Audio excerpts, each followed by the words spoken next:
Dans une précédente vidéo, je vous parlais de ce type de voûte qu'on appelle des voûtes en plein cintre et de comment est-ce que concrètement on les mettait en place. Aujourd'hui, je vous parle de ce type de voûte qu'on appelle des voûtes sur croisée d'ogives.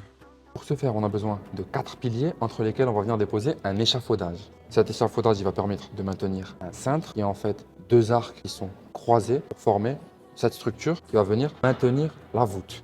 Ensuite, ce qu'on fait comme dans l'arc roman, c'est qu'on va venir déposer des claveaux qui vont venir embrasser les branches du cintre. La dernière pièce, comme pour l'arc roman, ça va être cette petite pièce qui s'appelle la clé de voûte et qui va permettre de stabiliser l'édifice. Une fois que toutes les pièces sont mises en place, il va falloir enlever le cintre qui le supporte.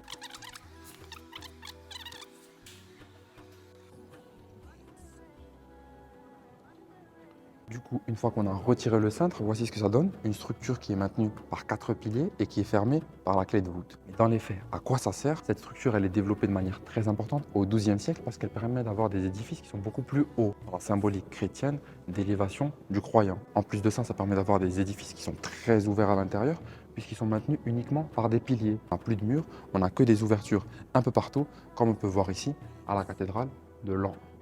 Si tu as apprécié cette vidéo, pense à liker et t'abonner. On se retrouve bientôt pour une nouvelle vidéo.